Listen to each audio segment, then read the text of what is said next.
You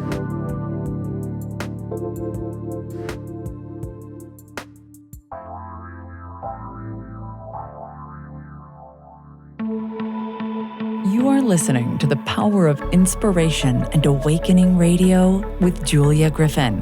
To master a higher frequency for a new state of mind. Once you walked in a forest of splendor in which everything you did and everything you thought was aligned. It is possible at this time to begin to return to the old knowledge. Intuitive healer and manifestor Julia Griffin is here to talk about this unique time in history when all sentient beings, animals, plants, trees, and the earth are intent on creating this change. The wolves awakened her to the most incredible light, which opened gifts and brought knowledge that she longs to share. You are creators, and you are born to be creators of beauty, possibility, and joy. Join Julia on a journey into a beautiful and magical world where amazing possibilities exist. Let us help open the door.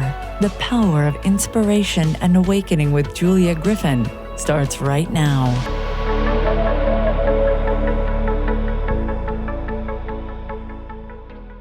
Hello, everyone. I'm Julia Griffin at One True Self, onetrueself.com, and you're listening to the Power of Inspiration Awakening on Transformation Talk Radio.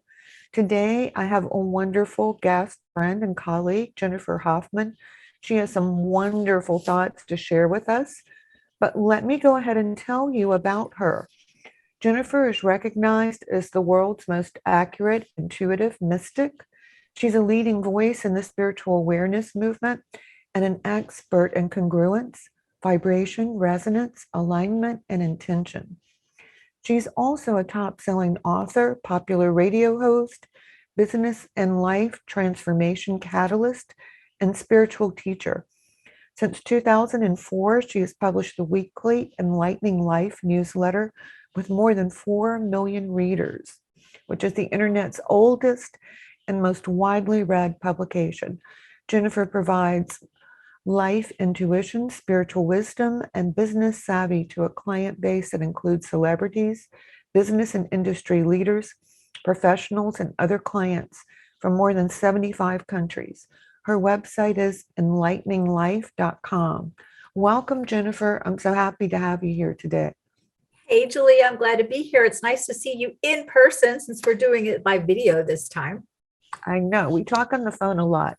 And one of the things we want to talk about today is the way that we're seeing and feeling the current time. Jennifer's going to share her impressions. We've often talked about how strange the energy is. And sometimes we can feel like we've been between realities. So Jennifer, tell us more.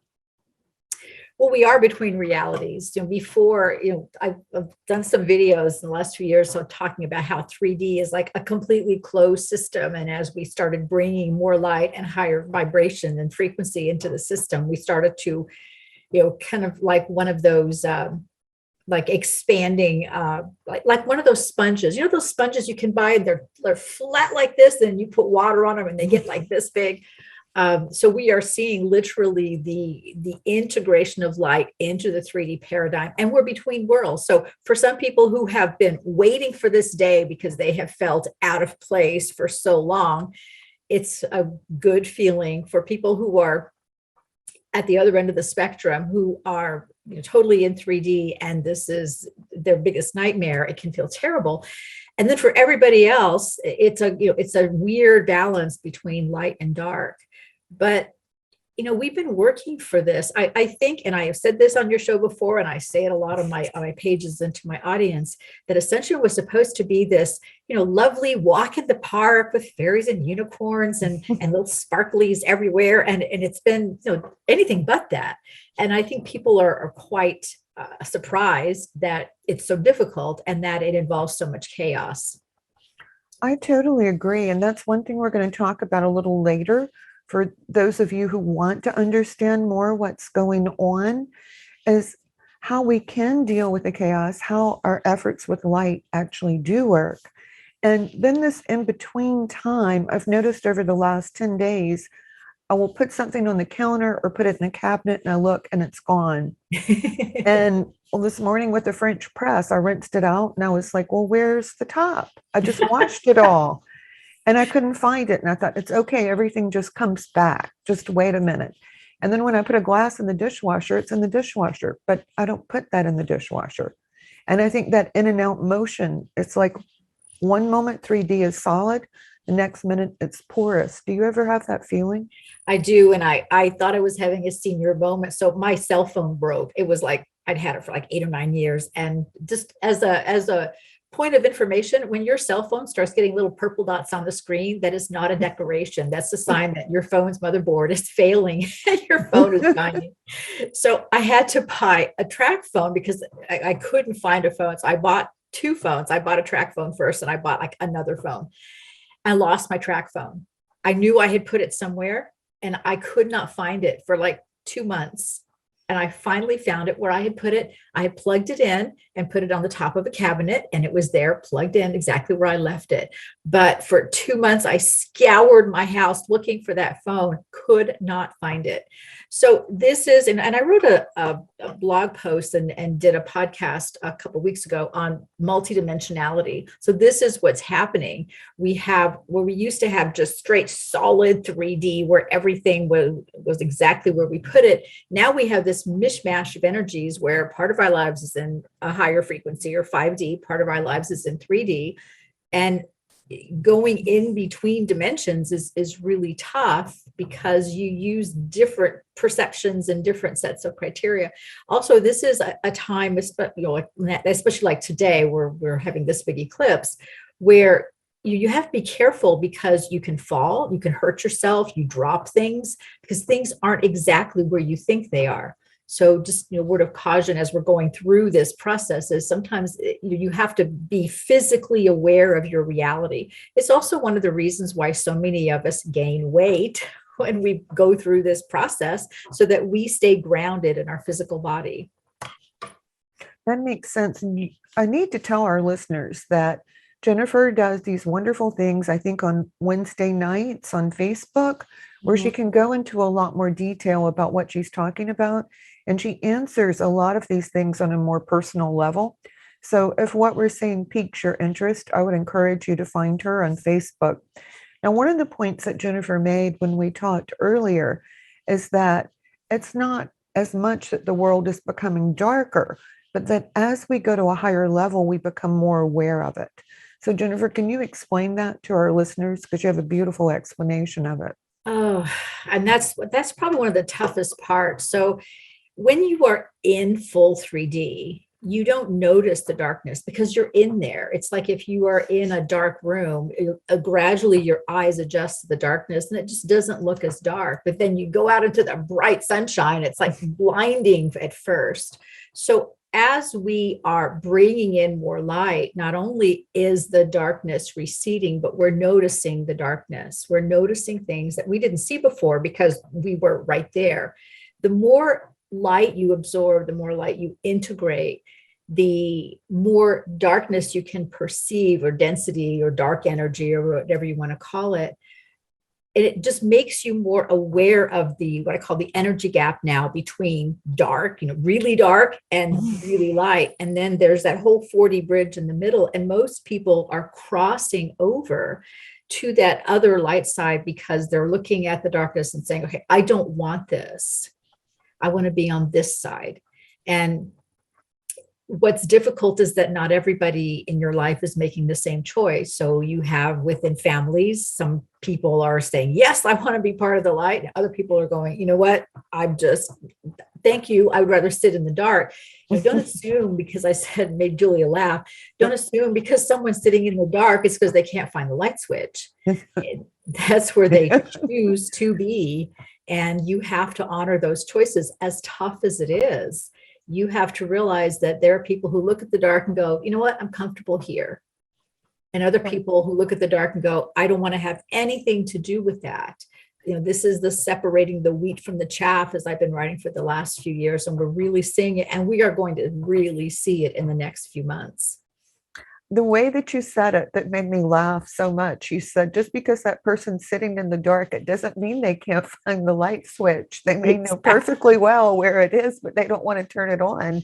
And we're not allowed to do it for them.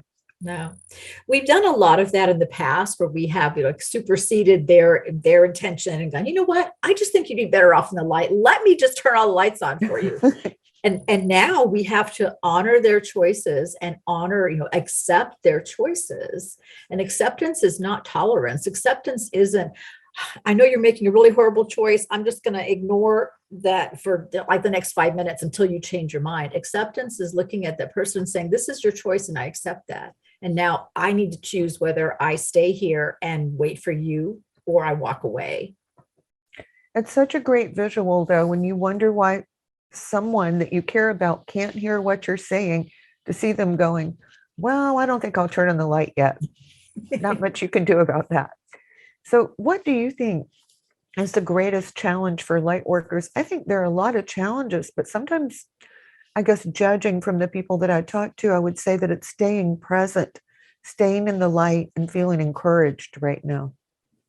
That is a challenge because everything feels so dark and it feels like everything we're doing is failing. But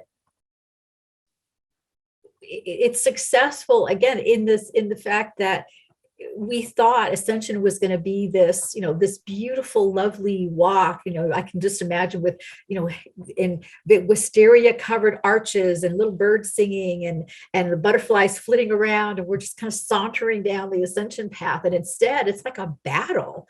And I think the hardest thing, well, I think there are a couple of things. One is to not feel like we failed because we're going through all of this commotion right now. But the other is, as you said, to stay present, to stay grounded, to stay in your own energy road and on your own energy path and ignore what's going on because intention still counts. So the light that you shine may not be seen by the people you want to see it and they're all rejecting you, but it doesn't mean somebody else doesn't see it and somebody else doesn't benefit from it. And so there are sort of two pieces of that. One is knowing that the unseen world with the angels and the light is aware of us and is going like, wow, she's helping, let's send more light. And the other one is really in those moments of discouragement. And I know I certainly have them. And I just have to come back to, the rule is that if I keep finding my inner self and I keep asking for light and using it correctly, the change is coming because of the way we perceive 3D or the physical world, it can feel very limiting, like it's going to take forever for this to happen. Is it working? Those kinds of thoughts are really something we have to deal with a lot. Mm-hmm.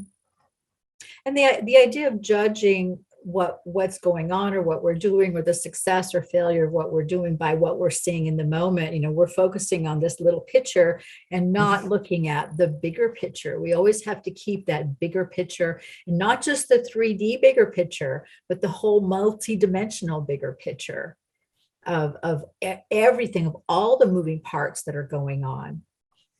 And that just shows, yes, we are making a lot of progress, but is everyone going to be on the same page, in the same energy, doing the same thing? No, it's just like when you go like to a concert. So I remember the last time I went to a concert, the headline band is always the last one to play. So I forgot who I went to see, but like I get there on time. I show up, I paid for all three bands. I'm going to listen to all three bands. So I get there and like the stadium's half full for the first band. And I thought, this is disappointing. And then the next band, the stadium filled up. By the time the headliner appeared, like everybody was there. The stadium was completely full. Well, people kind of straggle along like that, just like everything else. Some people will be right at the door on time, or like my mother, 20 minutes early. Other people, will get there just as they're shutting the door, and other people will come in 15 minutes late. Yeah, that's a great analogy. I was thinking when you were talking about, it looks like we're right here doing our work. If we think of like a movie, maybe even a science fiction movie where all these things are happening in the corner of the screen, but all we can see is like the hero, taking our next step. Exactly. So what's your favorite technique when the energy feels heavy or dense to you? I'm a gardener. So, and I'm a very organized person. So if it's the weather's nice, I get out and I just mow the yard, clean the garden. We've had a couple frosts now, so I've got to go clean up some things in my garden. I just go out, and even if I just go sit outside for a little while and let the sun shine on me and just take a few deep breaths. The other, and my audience always laughs at me, but we have the cleanest houses and the cleanest cupboards. I find that when a lot of energy is moving, I get the urge to clean my closets, to clean out my office. I move the furniture around in my office. I reorganized my kitchen. I cleaned out my bedroom closet. I cleaned out my linen closet. I get the urge to clean and move things around and go through stuff. And I went through some old pictures and papers a few days ago. I think one of the best ways is to get active, is to do what you're inspired to do. So if it's like, I haven't cleaned that drawer out in a while, because you'll find something in there that you need, or that reminds you of something, or, everything has an energetic signature. So for example, going through old papers, I found a picture of my ex-husband who died a few years ago. And I sent one of the pictures to one of my children, because I just had this feeling like he needed to see that picture. And it was the day my ex-husband graduated from chiropractic college. And it was one of the proudest days of his life.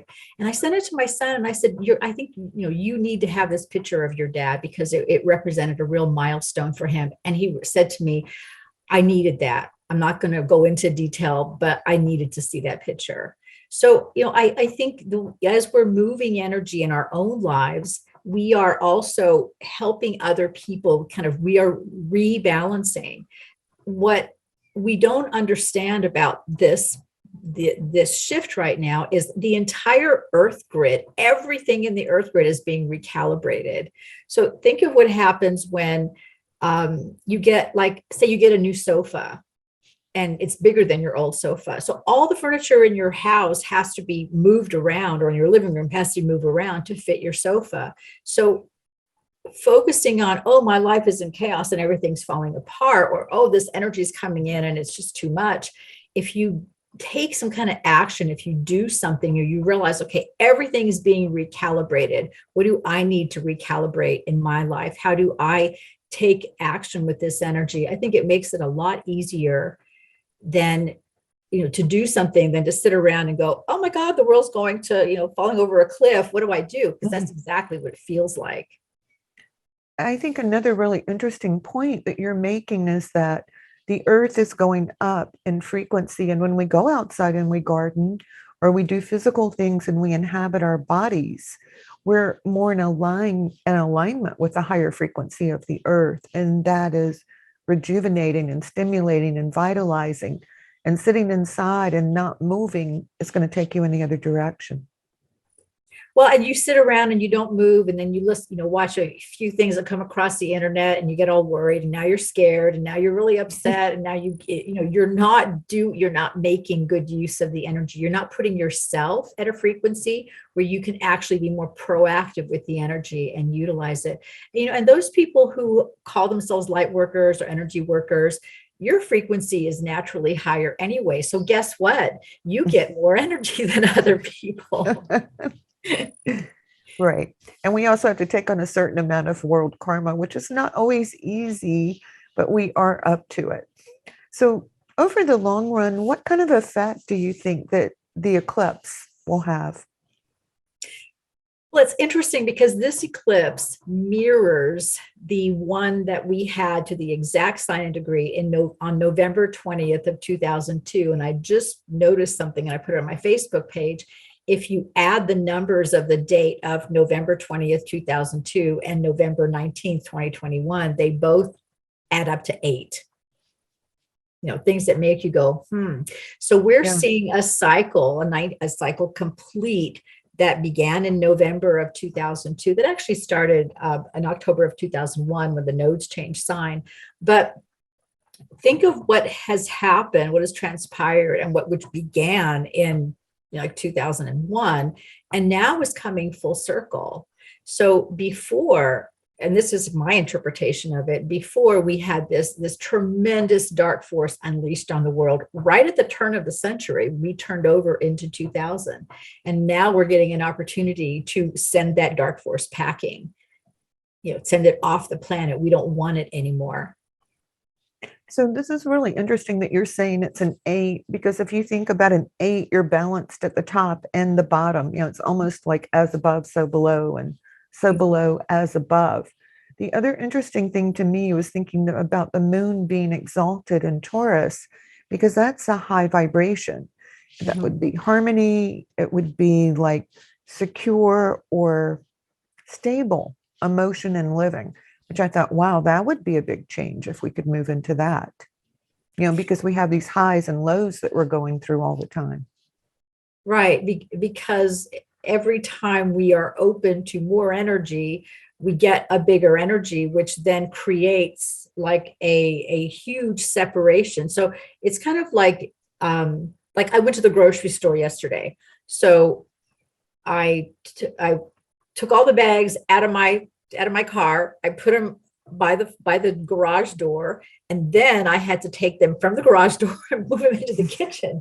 So I had this massive pile of bags at the garage door that had come out of my car, and then I had to move them, and I'd put all the food away. It's kind of like that. So we get this massive influx of energy, and then we have to decide how we're going to disperse it, where it's going to go, how we align with it, how we integrate it, and then where else it goes. So if we could see ourselves more as like people who work at a train switching station. So if you ever seen like a train switching station, is where the tracks change, like a train's coming in here, okay, it needs to go that way. So they switch the tracks in different directions. That's a really good explanation. So let's take a break. We're talking with Jennifer Hoffman. We've been talking about what the energies are like, what we can do with them. And when we come back, we'll talk more about 2002, the astrology, and help you explore what you can do with your energy. We'll be back in just a moment. Stay tuned.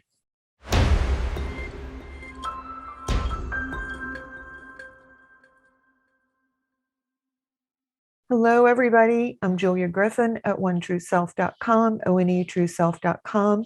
You're listening to The Power of Inspiration and Awakening on Transformation Talk Radio. I have my very special guest, Jennifer Hoffman.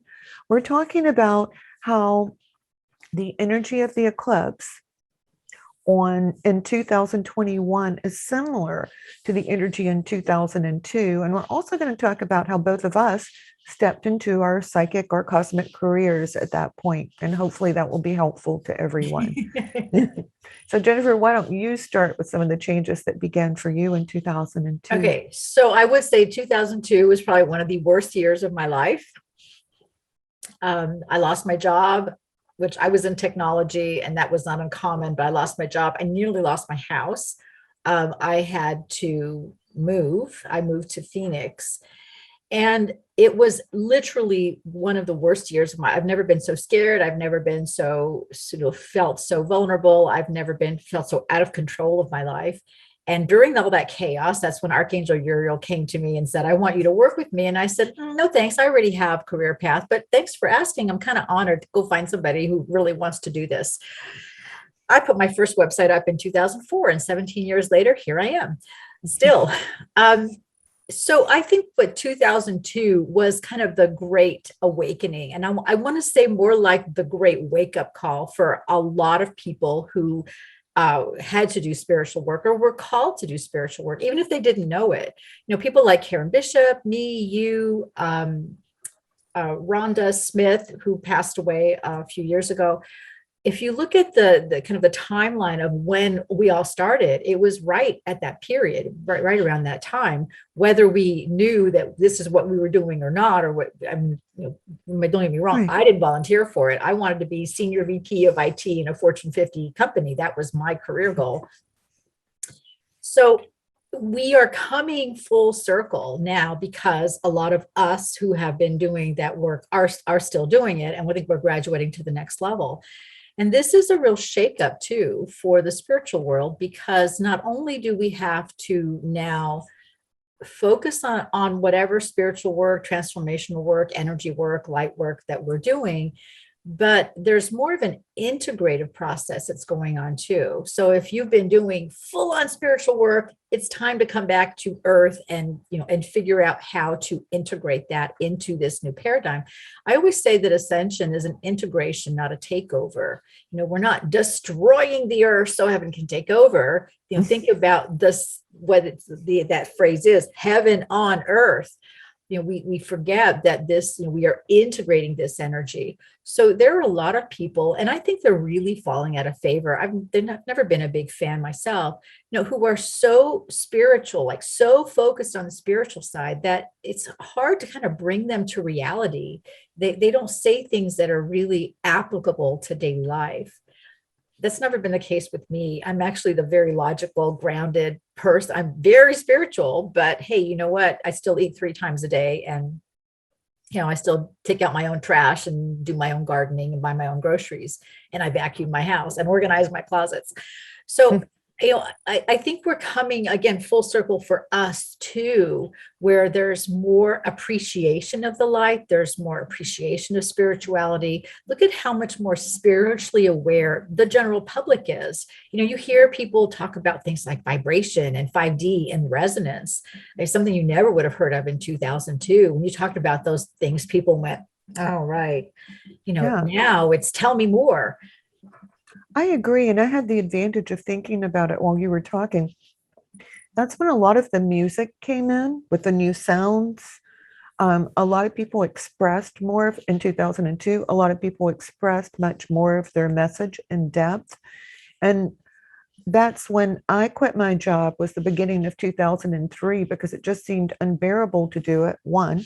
2, I couldn't find another job, and I was making more money doing animal communication than I was at my job. So I thought, I'll do more of that. And it did work out, but it was a really frightening transition for me, I have to be honest, because I was like, oh no, what's going to happen to me? Nothing works unless I do this.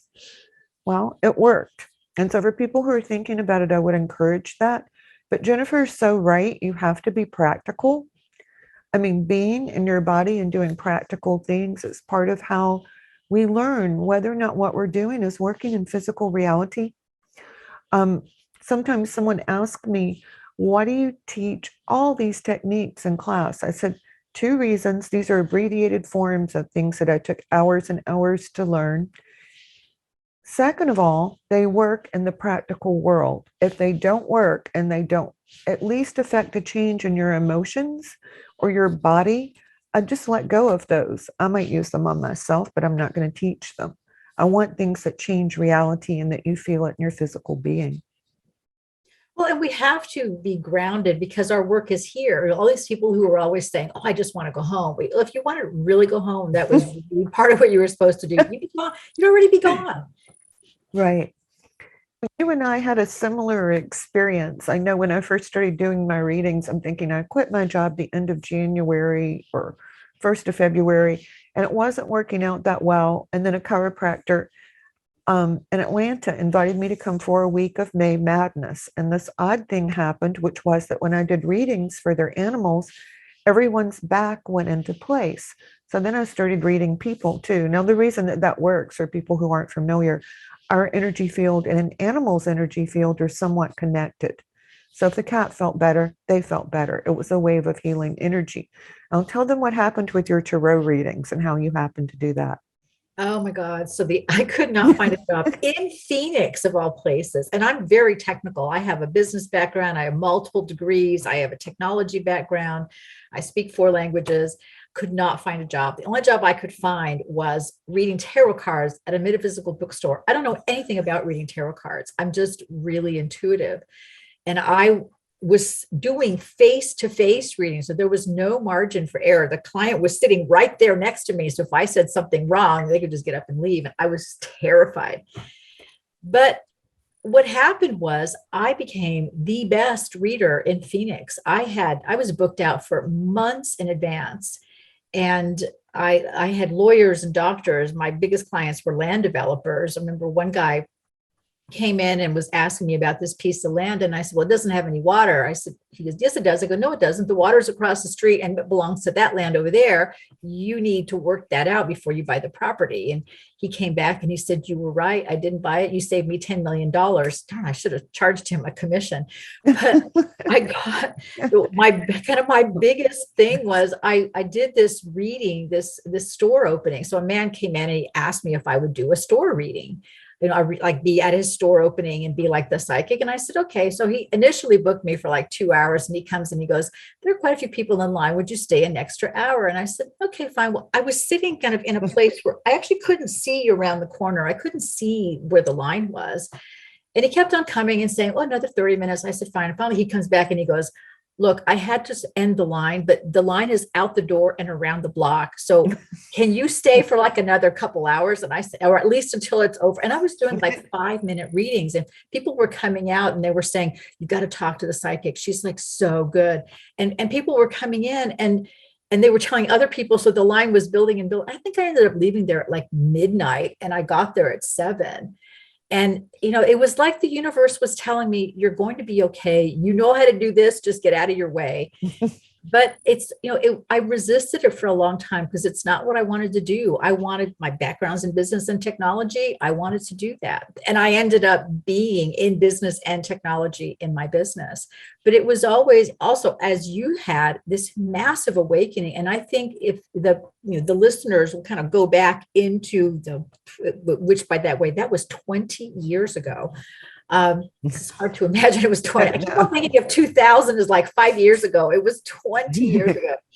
But if you go back, something, and I've seen this a lot in my audience too, things happen at that point in your life that were either very upsetting, very life-changing, very transformational, where you were kind of pushed into, leaving a marriage, leaving a relationship, moving away, breaking up with a family member, losing your job, having to change careers, or even being thrust into, okay, now you need to do spiritual work. So, have fun. Right. It was a tough time, but we're coming all the way back around now. It's like, it's not that our work is over. It just takes on a different dimension. We have a lot more participation. We have a lot more, I think, freedom now because so many more people have awakened. I agree. And this is not something I normally say. Usually when people ask me, how can I find my purpose? I say, just keep working with love and light, your intuition, and see where it takes you. Well, Jennifer and I are good examples of what happens when you've done enough of that. We were just sort of thrown into the water. We weren't sure that it was our calling, but somehow or other, the universe made it work because I didn't know what I was doing and she didn't either. There was simply nothing else to do.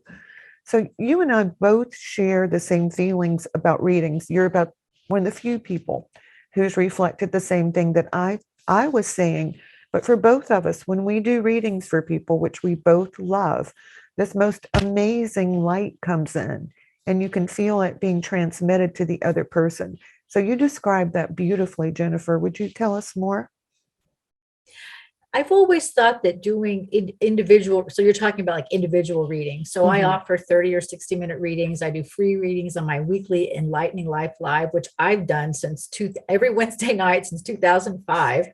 I've done some kind of live weekly show where I do readings. Then I did Instant Teleseminar, I did Pal Talk, I did Blog Talk Radio for 8 years.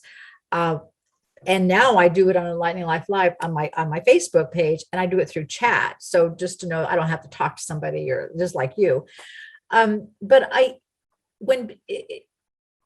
to me, being accessible is part of the work that I do. And there's this transformation that comes into people, or it happens with people when you're talking to them and you're giving them your full attention. And you say something to them, or you open a door for them, and they just have that realization, that insight that comes, and you just feel it. You can feel the shift, and it's forever. I mean, it's like you can't unknow something. So once you know something, now this new perception has a place in your reality, and it's kind of bumped out the old perception, maybe not all the way, but now you have two different ideas. But I see it as part of my mission and part of my calling. I'm not the most expensive person out there. I never will be. I think people who charge like $1,000 an hour are just absurd. But I think it's incumbent on us, if that's part of your calling, to talk to people, to be available to them. That's why you're here. It is the most amazing thing when it happens. It's making my heart open up just to talk about it with you. The other thing is that you get these answers for them that you would never get for yourself, and you can feel them take. And it's the strangest, but it's the most wonderful thing. You do. Often you get answers for them, or you'll find like somebody will come to you with a problem that's similar to what you've got going on in your own life. And the answer that you get for them is also the answer that you get for you. Yeah. Yeah, it can go either way. So it's very interesting in that way. So if you're listening, yeah, some of us who've been doing readings for a long time still love it just as much as we did in the beginning. So thank you for being in our lives. Exactly. So one of the interesting things we were talking about was Tesla, Edison, and technology. And you have some pretty fascinating insights about that. So would you share them for us? Well, I'm a huge fan of Tesla. I always have been. And I started out college as a math major. So you learn a lot about, quantum physics and things like that. I had amazing math professors. And I've always been interested in Tesla and free energy. And Tesla patented free energy back in the 1880s. So it's been around for a while. The work that Tesla had, he was an amazing man. I'm just incredibly spiritual, incredibly intuitive. And he had the misfortune of going to work with Thomas Edison, and whose lab was funded by JP Morgan. So just so you know, we would all have free energy right now if it hadn't been for JP Morgan, seeing that there was a financial incentive to charging people for electricity when Tesla intended for us to have it for free. So the power outages and things like that you've got, totally unnecessary. But Tesla said, if you look at understand the power of 3, 6, and 9, you can understand the secrets of the universe. So everything about what Tesla wrote, has a meaning today, and he's part of this. Even though he's dead, he's been dead for a number of years. His technology is part of this transition too, because when we understand our own energetic sovereignty, then we become part of the matrix instead of being controlled by the matrix. And Tesla was, if you read a lot of Tesla's writing, he was really big on energetic sovereignty, understanding the power that you have within you. And this is a lot of what I've been writing about too, because it's really becoming energetically sovereign. Not that you can, you can manifest what you want in your life as long as you're aligned with it. And it's not magic like presto changeo and here's the pot at the end of the rainbow. It's a lot more. I wish. Yeah, wouldn't we all? But it's really about learning to control energy, to manage your own energetic resources, which is what Tesla was all about. And I think that's a great point that you're making. I think deep down, all of us know that we can have free energy, that energy is free, energy can be multiplied, good energy can be passed around. And that may be a near future concept that we're all working on in the group awakening. That was one thing I was feeling when you were talking about it. And that would certainly be a great deal of freedom. I think all the time we should almost be in utopia with the technology that we have right now. And instead, it's sort of the opposite of that. But with our minds and our hearts, we can change that. We should. I read this interesting thing on Telegram yesterday. They had this photo, and I'd seen these before here and there in pictures. You don't hear about them a lot. But in the 1920s, they had electric scooters that had, and electric cars that had a range of over 1,200 miles. And today's like Tesla, which is like the big, the premier automaker, their electric cars only had a range of 400 miles. What happened to that technology? What were they building these batteries of in the 1910s and the 1920s in these cars that they could operate cars on electricity? That is a wonderful thought. If you're listening out there and you're awakening, you're pretty smart. So if some of you want to research that or put those ideas out, that's another way that the future can be changed. So the other thing that I wanted to get to, my impression of the new age or where we are right now, it feels as though so many emotions are getting cleared. And I loved what you wrote about anger and forgiveness. And I know lots of people that are working with that. Can you explain that a little to our listeners? So anger is an emotion. We get angry when we feel out of control, with we think things aren't working out or they're not working out right, or we get afraid. Anger is a really great response to fear. I'm not scared. I'm going to do this anyway. But anger is also one of these emotions that we can use, as a weapon, but also as a source of power. And people don't realize that when you say, oh, forgive someone and just forget it, there's a lot of, anything you think that you have to forgive involves somebody's bad behavior. So forgiveness is not an absolution, and it's not an excuse of bad behavior. Forgiveness, there's two parts to that. One is the energy, the other is the emotion. And anger becomes part of that because you have to deal with your own anger, and you have to realize where the anger is sourced, but also understand that if your anger is a source of power, then you have to figure out another source of power if you're going to get rid of the anger. So if the anger is what's driving you, remember Scarlett O'Hara and Gone with the Wind, as God is my witness, I'll never be hungry again. So what does she do? She builds this massive empire and becomes really rich so that she never has to be hungry again. Well, what drove that? Her anger. And if you're using anger as a source of power or as a weapon against someone, like, I'm going to show you just how much you messed up my life by being poor and broken and destitute forever, then you're using that anger as a weapon, and you're using it against yourself. But the forgiveness piece is important because we have such a hard time with forgiveness because we think it's something that it's not. So it's not an excuse for bad behavior. Bad behavior is bad behavior. You never have to excuse somebody's bad behavior. What you have to decide with forgiveness is how long you're going to carry the burden of that emotion.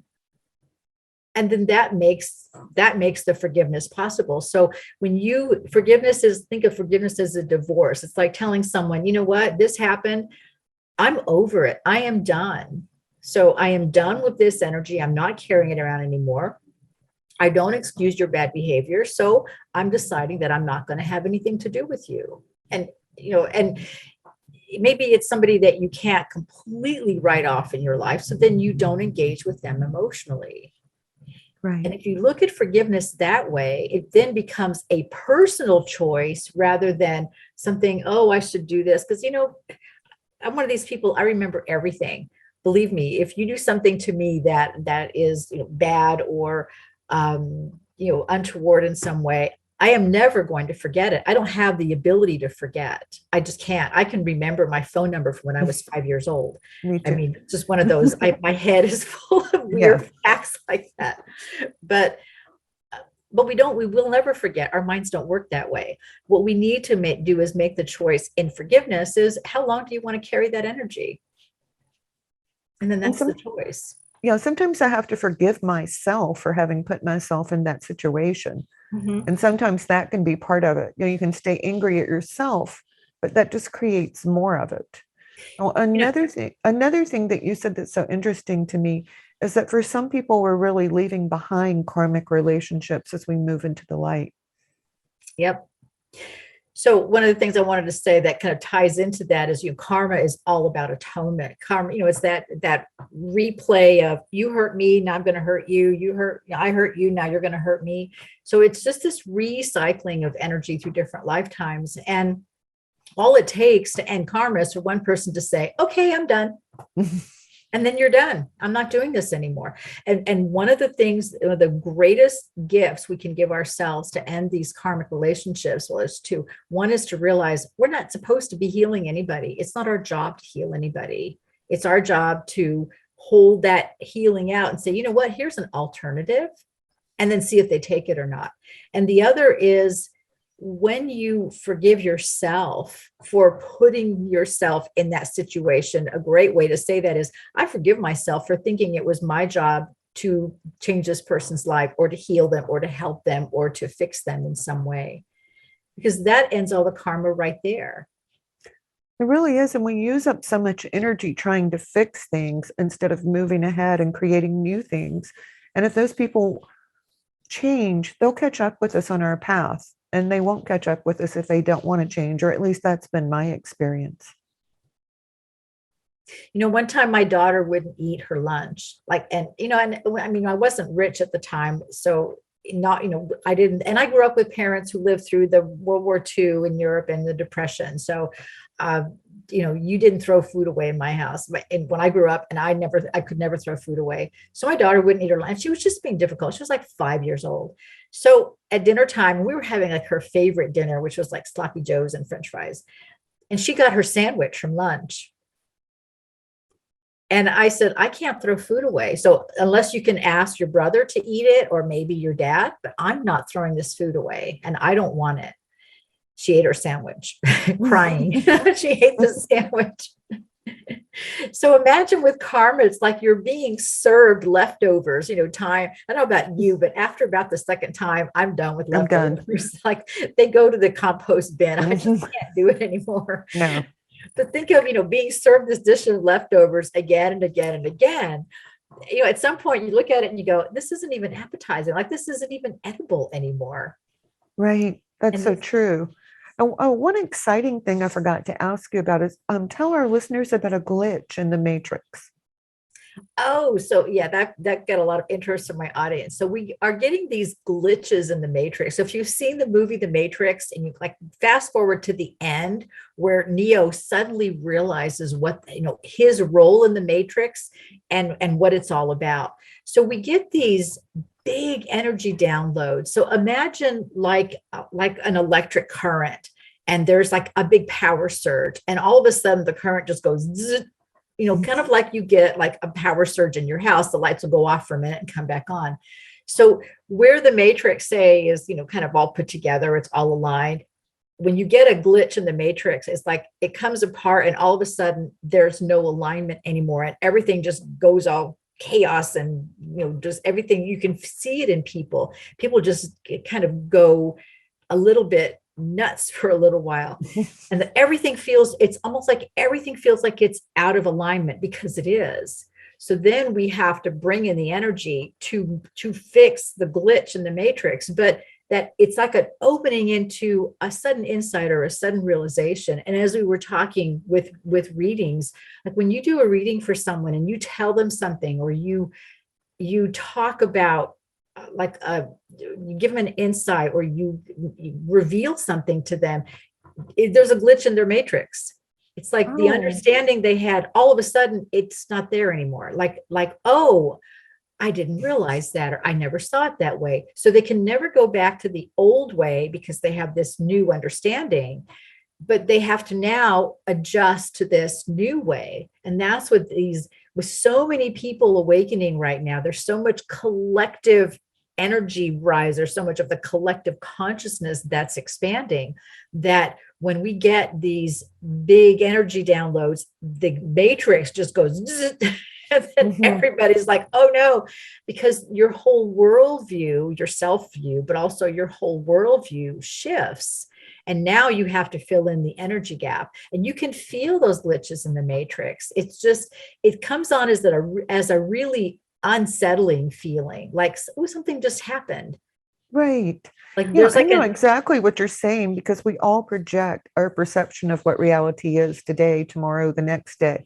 And when the molecules come apart or rearrange themselves in a different way, nothing really works. But then like all of a sudden you're sitting there and you have this profound realization, and then an hour later you're like, why did I think everything wasn't working? I feel better than I did before. It's a strange kind of little moment. It's that moment where you realize, okay, something has like changed, and now you've got to put it together, but you can't really put it back together because the old thing, it's like, I had this little dish. It was a Wedgwood dish, the only piece of Wedgwood I could afford at the time. It was like a little coaster. And I had that coaster for, I don't even want to say, like 40 years. How's my daughter? Yeah. For at least 40 years. And it broke. it felt literally, it just broke. It must be because it was 40 years old. It broke one day. So I glued it all back together and I used it to put my little glass for my nightstand. And then it broke again. And I thought, it's already broken once. And then the part that I fixed broke, and then another part broke. And now it was in like 5 pieces. I'm looking at it going, okay, I can fix it again. Maybe it's just time to throw it away. Because it was a memory of a time in my life that wasn't maybe the best time in my life, the happiest time. And every time I looked at that thing, I was taken back into that timeline, into that part of my matrix. And I looked at it and thought, a universe is telling me something. How is it that I use this absolutely unbreakable, this super, super, super glue to glue it all back together that's supposed to, work forever, and it broke anyway. Yeah, because Wedgwood doesn't break. My grandmother had a lot of it, and we would knock it off every now and then, and it didn't break. Well, it doesn't come apart. It's amazing stuff. Mine broke. Literally, it just kind of broke apart. It was on my nightstand, and I heard crack, and I noticed the glass tipped over, and I looked at the little dish, and it was like broken in 3 pieces. It happens, but what you're really saying is this glitch in the matrix is really only healed by a higher consciousness thought for people who are experiencing it.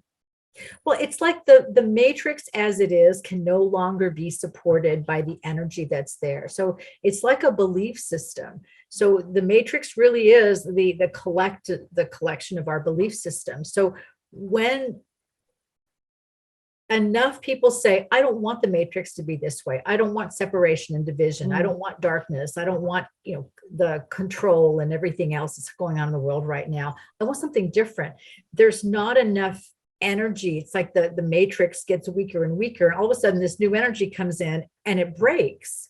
There's a glitch because there's enough energy saying we want change. So yes, the matrix has to come apart because there's nothing that supports it.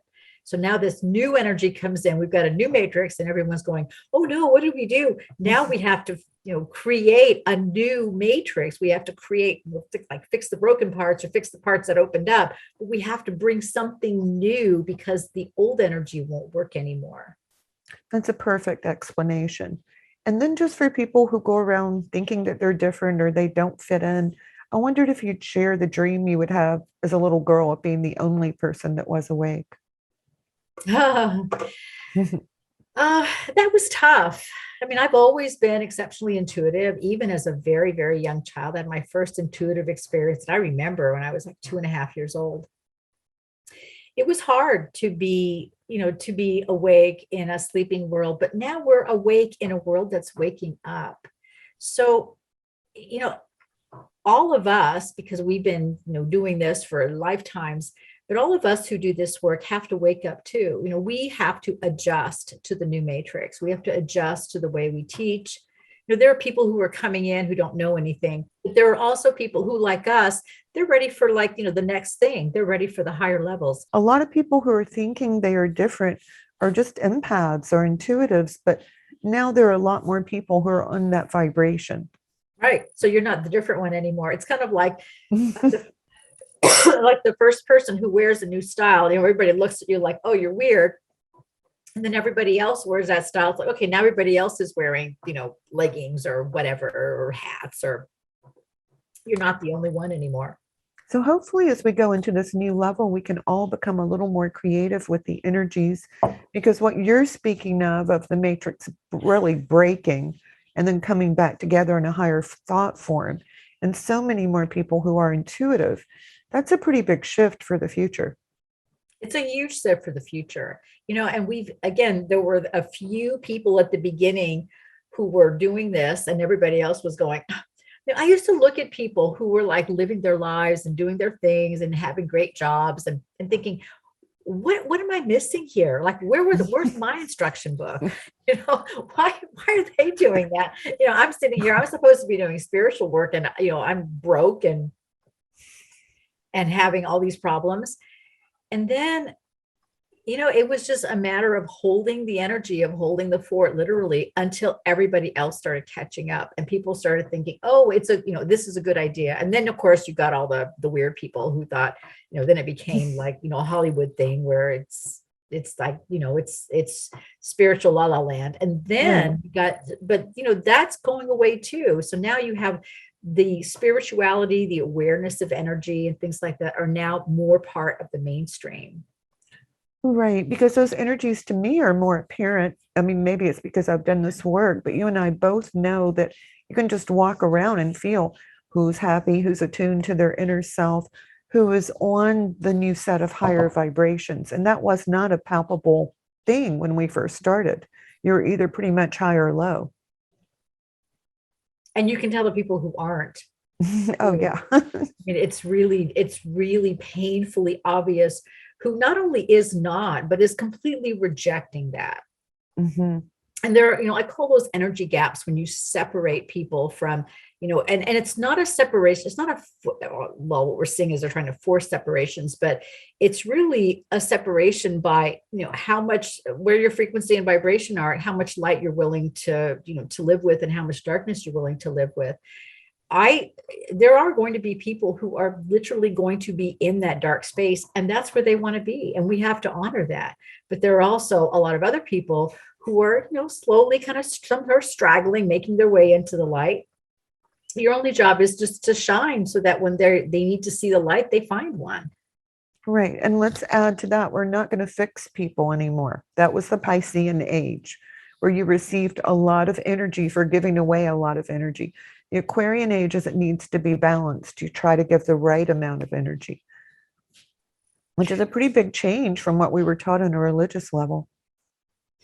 It is, and the whole era of suffering and the martyred healer and being in the trenches with people, it's like there's enough information out there that if they want to find it, they will. And that's not being cold or cold-hearted. It's being honest. It's like, imagine if you went to a restaurant and you order your food and the server brings your food, and instead of saying enjoy your meal and walking away, they sat down next to you and put a bib around your neck and started feeding you and saying, okay, you're going to eat every single bite of this. You would never go to that restaurant again, and you would think they were completely out of their minds. But that's what we do when we feel like it's incumbent on us to stick with someone until we literally heal them and transform them and change their lives in some way. We just need to put the food on the table and say, you know what, when you're hungry, there's the food. Go ahead and, enjoy yourself. Mm-hmm. And that's a big shift from where we were before. I also want to add that about the time that you and I started, there were very, very few spiritual websites. I mean, maybe like 20.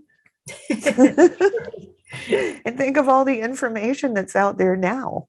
Mm-hmm. I started my newsletter. It grew pretty quickly. I wrote one of the first spiritual newsletters out there.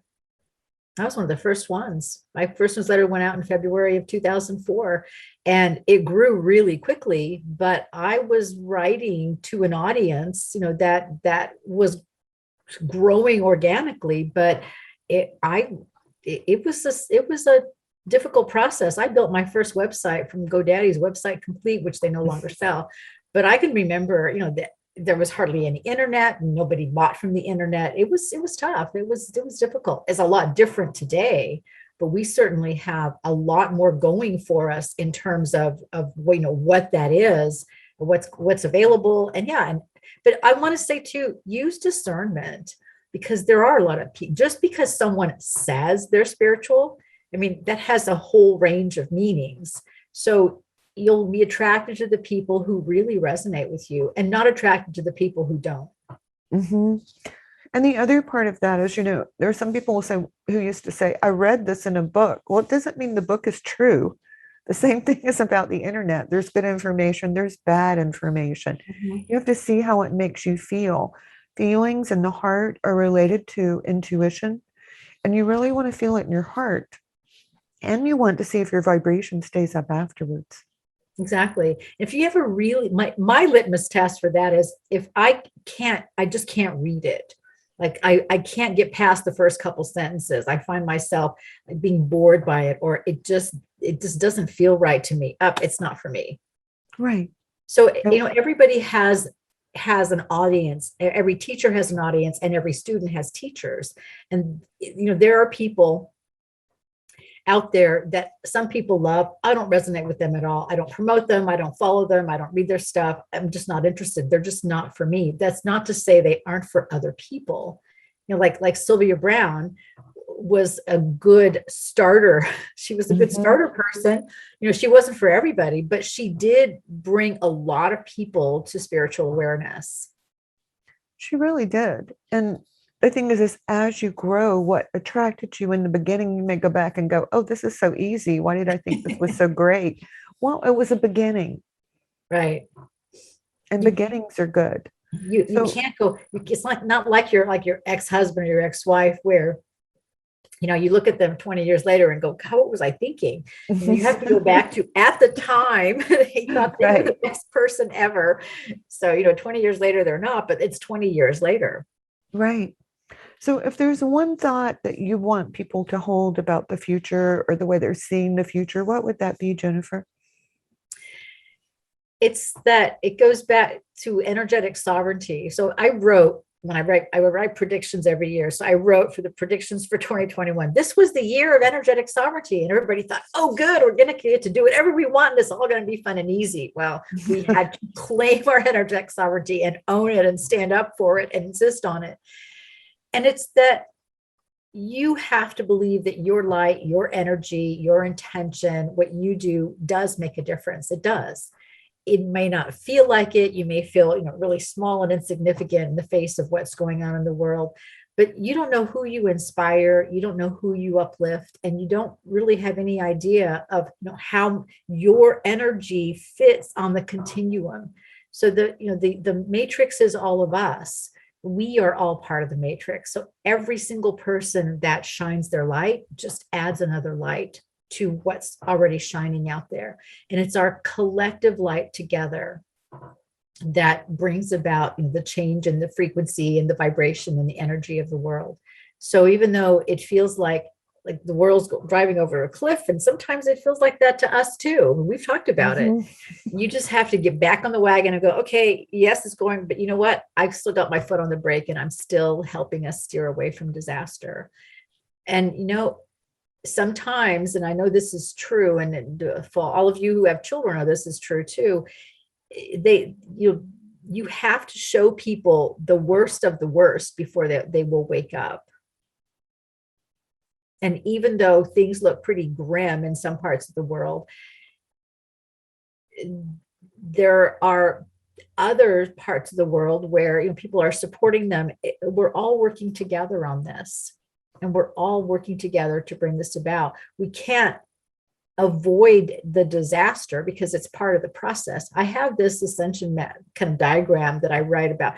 Here's first we have descension, which is the energy coming down. So it doesn't start with, oh, we're all ascending. It starts with, awakening, seeing the problem. There's like disintegration and there's chaos. So as the matrix integrates, chaos is a byproduct of that. Right. Think of what happens if you have a feather pillow and it gets a hole in it or it splits. What happens to the feathers? Poof, they go everywhere. I have feather pillows. And then we go across the 4D bridge, which is transcension. And then we go through ascension. That's a lot of work. I was thinking when you were encouraging people, there have been times when I had manifestations that I worked for really deeply for a long time. But as a human being, my first thought was, oh, what did I do to bring it into being? And the first thing I would think of would be the last 3 or 4 things that I did. And I would go back and then think, no, it was like 1,000 small things. And that's sort of where we are. We're on the level where we're doing this 1,000 small things, I think. Mm-hmm. But, it's people always look for the big thing, like the big ascension. There is no big ascension. It's an ongoing process. We have to celebrate these little milestones, these little steps, this little achievement.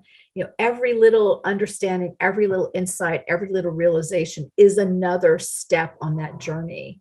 And we can't shortchange ourselves by going, oh, the world's a mess. I must have done the wrong thing. Like, I'm just going to quit. I mean, that's not helpful. It's just no, and it's not going to work right now either. No. You have shared so many wonderful things with us. Can you tell our listeners, I know you have one upcoming course on business and another one on 360. And then let our listeners know where they can find you for readings and information and newsletter. Okay, so you can find my newsletter, get information on readings on my website, enlighteninglife.com. You can find me on Facebook. There's a link on my page. My Facebook page is Like Jennifer.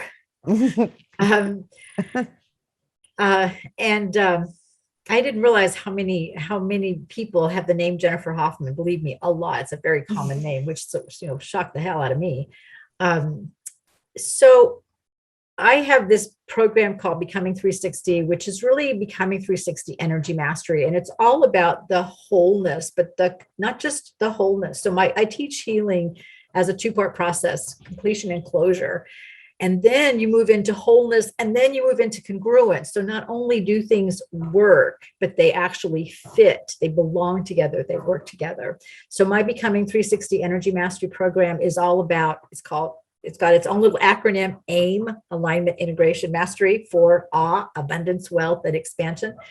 And it's, by the way, the content that was stolen from me by Christine Kane, by a certain person on the internet who has since paid the price for stealing content from me. I also have a new business program that I'm launching mainly for startups. I do coaching and consulting for other businesses too, but I wanted to bring it forward. I'm a business and technology expert. Business is my background. I've got business degrees. I've got decades of experience in technology and business. I wanted to bring an affordable, really foundational training for people who want to start their business. Everyone who's losing their job right now, everyone who's being forced to quit their job because they don't want to make a choice that they don't want to make. You need some kind of alternative. And you need business training that is affordable, designed for entrepreneurs, but also that's useful and applicable, that teaches business principles along with the technology that you need and can use to implement your business today. So that's going to be called the Cash Flow for Profit Club. It's launching as soon as my admin and I get that last little piece done. So probably next week. And it's going to be affordable. You can become a founding member for only $47 a month.